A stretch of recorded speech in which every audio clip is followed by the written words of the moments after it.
At the beginning of the story, we see a group of people climbing a mountain.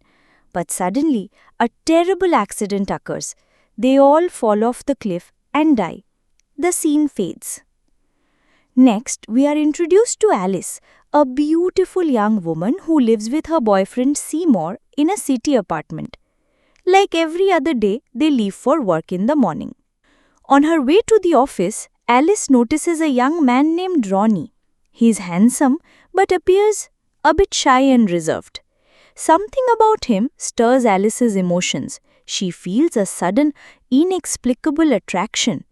However, Ronnie walks away without saying a word.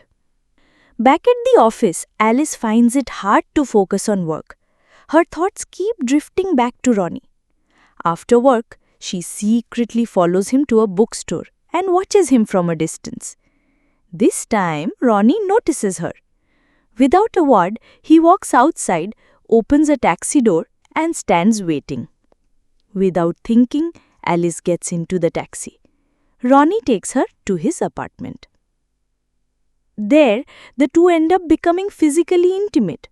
But as Alice heads home afterward, guilt begins to crush her. She realizes that she's made a mistake. She has a boyfriend, Seymour, whom she lives with and once deeply loved.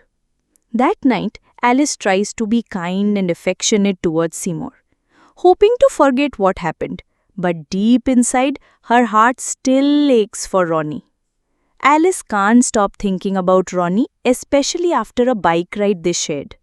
The next day, she visits a bookstore and finds a photo of Ronnie inside a book. Curious, she starts reading and discovers that Ronnie once saved many lives on a mountain, the same one we saw at the beginning of the story. This revelation makes Alice admire him even more. Moved by his bravery, she decides to visit his home again. Ronnie satisfies her desires once more and makes her feel truly alive. Afterwards, Alice asks him about the mountain accident. Ronnie opens up, explaining how he tried to save as many people as possible but couldn't save everyone. His voice is heavy with sorrow. He also shares that his own girlfriend died in that very tragedy. Seeing him so broken, Alice urges him to rest and quietly heads home. On her way back, Alice gets a call from Seymour. He asks her to bring a few groceries. Back at home, Alice is consumed by guilt. She now realizes that she has fallen deeply in love with Ronnie. But then there's Seymour, the man she had been with for years. After much emotional turmoil, she finally tells Seymour that she wants to end their relationship. Seymour is shocked. He asks, "Why are you doing this? We love each other. We were supposed to get married soon." But Alice remains silent and simply nods. Alice finally tells Seymour that she has started to love someone else and that she can no longer stay with him.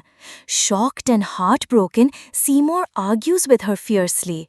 The confrontation grows intense and ultimately Alice breaks off the relationship and leaves their home. She then heads to Ronnie's house, but when she arrives, a woman opens the gate. Alice assumes this must be Ronnie's girlfriend. However, the woman introduces herself as Mary, a friend of Ronnie's, and explains that the house actually belongs to her. She had been away for a few days, so Ronnie was staying there temporarily. Relieved by this information, Alice asks for Ronnie's actual address and sets off to find him. But even after reaching his home, Ronnie is nowhere to be found. Determined, Alice waits outside his house all night. Finally, late at night, Ronnie returns and Alice rushes to hug him tightly. Afterward, Ronnie resumes working on his cave excavation outside his house. The next day, a female journalist arrives to interview him. Alice joins them quietly during the interview, but later leaves to attend her own work. That evening, after finishing her job, she visits Ronnie's training center where he teaches people how to climb mountains. There, Alice runs into Mary again, who encourages her to try mountain climbing herself. Just then, Ronnie arrives and sternly warns Mary, "Stay away from Alice." But why he said that is something we'll discover later. Ronnie personally begins teaching Alice how to climb trees and hike steep paths.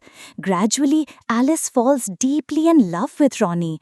Every day, he lights explosions in her cave, a metaphor for the joy and passion he brings into her life. One day, Alice meets with a close friend and shares everything about Ronnie.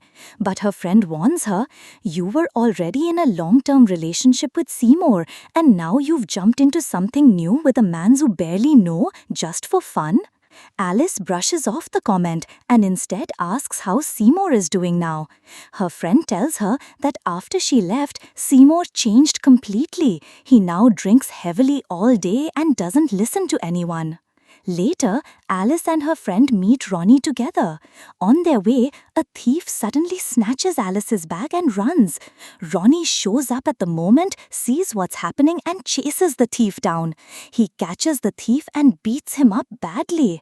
Alice trembles in fear seeing this aggressive side of Ronnie. Ronnie comforts her, saying, "I'll never let anything bad happen to you," and kisses her gently on the cheek.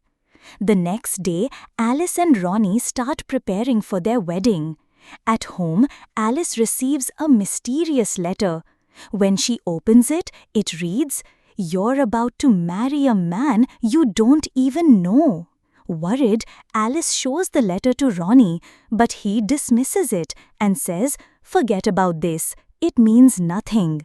Later, Ronnie secretly takes Alice to a small church where they get married in private. After the wedding, he brings her to a remote location and tells her to change clothes. While Alice is changing, Ronnie secretly takes photos of her naked. Afterwards, they go hiking up a mountain. After a long walk, Ronnie helps Alice spend their wedding night in a way that's unusual, wild, and deeply intense. Alice had now completely devoted her heart and life to Ronnie. But the very next day, upon returning home, she received another anonymous letter. This time, it said, "You've made a huge mistake by marrying Ronnie." Alice began to wonder if it was her ex, Seymour, who had sent the letter. She immediately called him to ask, but to her surprise, a female voice, one of Seymour's friends, answered the phone.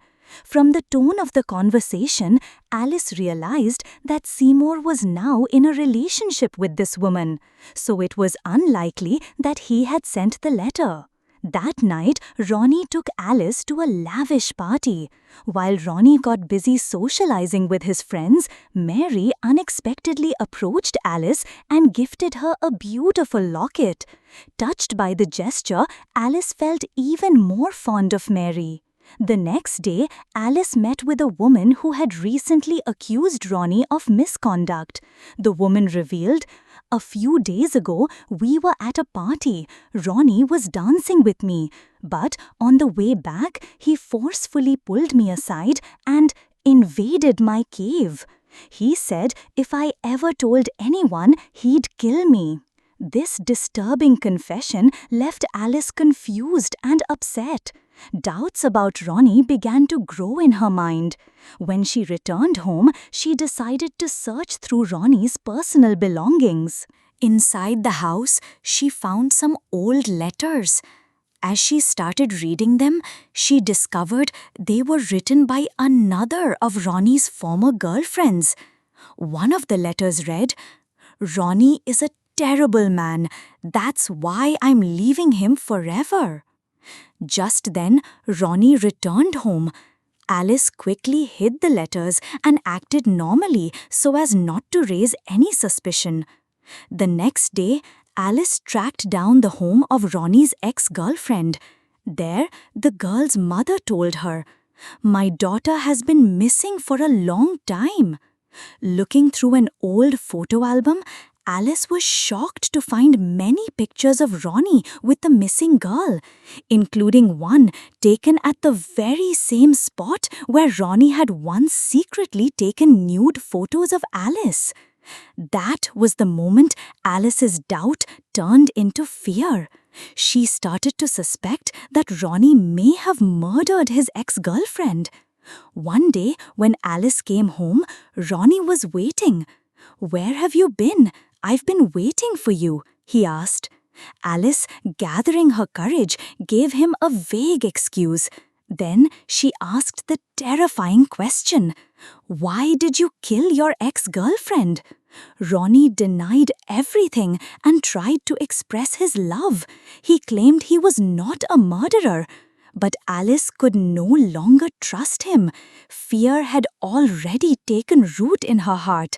She found a way to escape from Ronnie's house under a false pretense and ran off, overwhelmed by anxiety and uncertainty. From that day on, Alice lived in constant fear, convinced that Ronnie might try to kill her too. When Ronnie began following her one day, she hid in a secret location where he couldn't find her. After waiting for a long time, Ronnie eventually gave up and left.